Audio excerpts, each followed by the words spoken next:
Salut les jeunes, bienvenue dans ce nouvel épisode de la série consacrée au Résidana. C'est parti!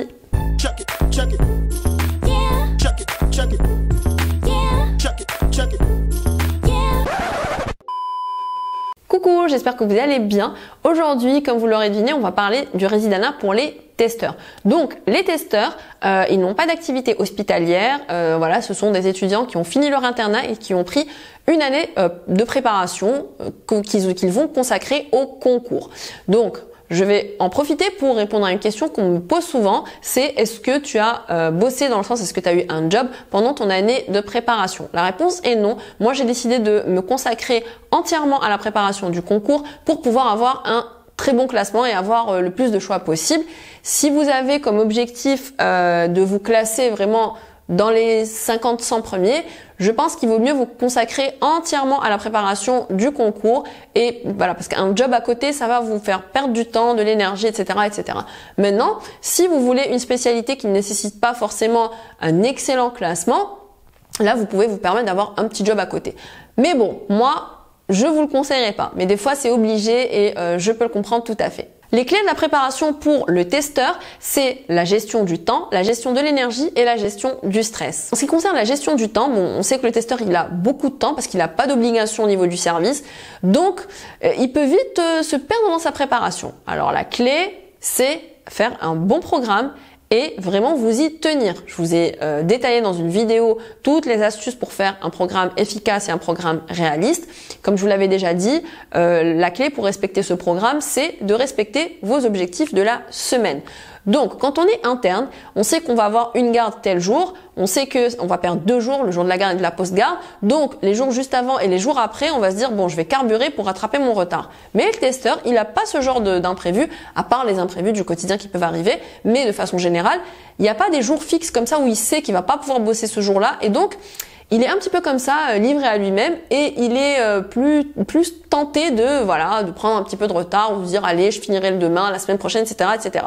Non, il faut vraiment être très rigoureux, suivre votre programme et surtout respecter vos objectifs hebdomadaires. Alors pour le testeur, le groupe de travail est vraiment extrêmement important. Déjà, c'est un soutien moral parce que vous êtes coupé du service, vous êtes coupé de l'hôpital. L'interne, voilà, il est en contact avec les résidents, avec les autres internes. Il est vraiment entouré et donc ça lui fait une sorte de soutien moral. Alors que le testeur, s'il n'a pas un groupe de révision, il peut vite se sentir isolé, livré à lui-même. Ça peut vite devenir difficile, surtout psychologiquement. Donc je conseille aux testeurs vraiment de se constituer un groupe de travail, trouver un binôme ou alors 2 personnes avec qui bosser. Je vous ai déjà dit que moi, les gros groupes de travail, voilà, je pense que c'est pas toujours très efficace. On peut pas déjà que on est tous différents. Trouver une personne qui avance au même rythme que vous, qui a les mêmes objectifs que vous, c'est déjà compliqué. Si vous êtes un groupe de 5-6 personnes, c'est impossible que vous ayez tous le même rythme, tous les mêmes objectifs, et donc ça va être compliqué de travailler tous ensemble. Donc trouvez-vous un binôme ou alors 2 personnes, faites-vous un petit groupe. Ça va être très important pour l'aspect psychologique, pour le soutien et surtout pour programmer vos sessions de training et vos sessions d'évaluation. Essayez d'en programmer le plus possible, surtout que vous avez du temps, donc il va falloir faire beaucoup de training, beaucoup d'entraînement. Essayez de faire le max de couches possible et donc je vous l'avais déjà dit, pour moi il faut faire une séance hebdomadaire, une séance de révision globale à la fin du module et puis plusieurs petites séances de tests, voilà, de simulation en conditions d'examen pendant votre première couche plusieurs fois. À la fin de votre première couche, c'est nécessaire. À la fin de la deuxième, c'est nécessaire aussi. Et la troisième couche, de toute façon, ce ne sont que des sessions de training pour le test. Voilà, que des trucs en conditions d'examen. Vous devez en faire énormément à la fin. Donc, essayez de vous entraîner dès le départ. Surtout que vous, les testeurs, vous avez le temps. Donc, profitez de ce temps au maximum. Ensuite, pour la gestion de l'énergie, c'est vraiment très important. Dites-vous que le concours, c'est une course de fond. C'est pas un sprint. Le sprint, il se jouera le dernier mois. Mais sur toute l'année, c'est une course de fond. Il faut pouvoir tenir. Et dites-vous que le passer en tant que testeur, c'est beaucoup plus éprouvant, surtout moralement, que le passer en tant qu'interne. Ça, je vous l'ai déjà expliqué juste avant. Donc, il va vous falloir plus de pauses. Il va vous falloir une meilleure hygiène de vie. Il va falloir, par exemple, faire du sport. Je vous le conseille vraiment. Vous avez le temps de toute façon, hein, les testeurs. Donc, inscrivez-vous à une salle de sport. Faites n'importe quelle activité pour vous défouler, pour vous décharger de votre stress, de votre pression et surtout pour pas perdre la tête, parce que quand vous ne faites que ça, que vous passez toutes vos journées à la bibliothèque ou dans votre chambre, à votre bureau, vous allez vite perdre les pédales. Donc, il faut à tout prix Un défouloir. Inscrivez-vous, je vous ai dit, à n'importe quelle activité sportive. Programmez-vous vos coupures hebdomadaires, elles sont nécessaires et vitales. J'insiste.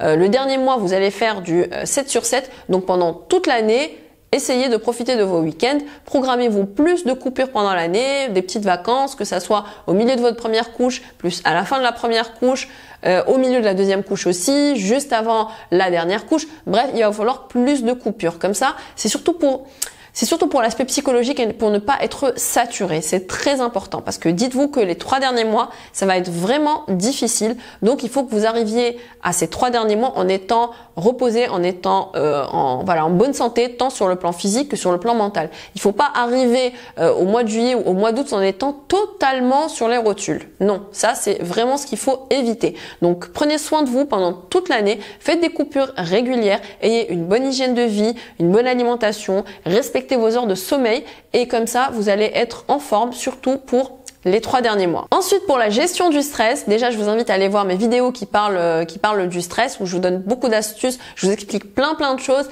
et voilà, je vous donne des clés pour bien gérer votre stress. Ensuite, l'un des aspects les plus critiques et les plus compliqués, c'est vraiment le stress des 3 derniers mois de préparation. Quand on est testeur, les 3 derniers mois, vraiment c'est un cauchemar. Ça peut vite devenir un cauchemar et on peut vite se laisser dépasser, se laisser déborder par ce stress. Pourquoi? Parce qu'il va y avoir une grosse remise en question. Vous aurez misé beaucoup, vous vous serez beaucoup investi, vous aurez consacré toute une année de votre vie à ne faire que ça et vous allez vous dire des choses du genre voilà, mes amis sont déjà résidents et moi là je suis ni interne ni résident ni rien et si jamais j'ai fait tout ça pour rien et pourquoi j'ai pas pris un poste l'année dernière ou alors pourquoi j'ai pas préparé pendant mon internat pour pouvoir avoir un poste, etc. Ça c'est naturel, mais je vous invite vraiment à essayer de chasser ces idées de votre tête et à rester focus sur votre préparation. Donc ces 3 derniers mois ils sont très difficiles et c'est pour ça que il faut vraiment bien bosser pendant toute l'année en gardant en tête que vous vous préparez beaucoup plus pour les 3 derniers mois que pour le jour J. Parce que les 3 derniers mois, ou ils vont carrément jouer en votre faveur, ou alors ils vont vous gâcher toute votre préparation. Ça, c'est vraiment une question de mindset. Donc, il faut vous préparer physiquement et mentalement à affronter ces 3 derniers mois. Ça va être dur, ça va être éprouvant physiquement et mentalement, mais c'est un passage obligé et essayez d'en faire. Comment vous dire? Il faut que ce soit vraiment vos alliés ces 3 derniers mois. Vous allez les utiliser pour fignoler les derniers détails de votre préparation, combler vos lacunes, renforcer vos acquis et vous entraîner. Vous allez être en mode guerrier le dernier mois. Donc, toute votre préparation pendant l'année, elle doit se faire en prévision de ces 3 derniers mois critiques. À côté de ça, comme je vous l'ai déjà dit, il faut avoir une bonne hygiène de vie, essayer de conserver quand même un minimum d'activité physique, même pendant les derniers temps, même si je sais c'est difficile, mais essayez au maximum de vous aérer l'esprit, de vous décharger de votre stress, d'avoir un bon sommeil, de bien manger. Tout ça, c'est des petits détails qui vont vous aider à affronter ce stress et affronter la pression des derniers mois de préparation du Résidana. Voilà, j'espère que ces quelques conseils vous auront aidé. Si vous avez d'autres questions, comme d'habitude, n'hésitez pas à me suivre sur Instagram et à me les envoyer. J'essaie vraiment de répondre à tout le monde. Je vous fais des stories, je vous envoie des mémos vocaux des fois quand je peux pas répondre, donc j'ai la flemme d'écrire. Donc vraiment, n'hésitez pas à me suivre sur Instagram. Abonnez-vous aussi à ma chaîne, comme ça vous n'allez pas rater mes prochaines vidéos. Et puis moi, je vous dis à très bientôt. Salut! Check it.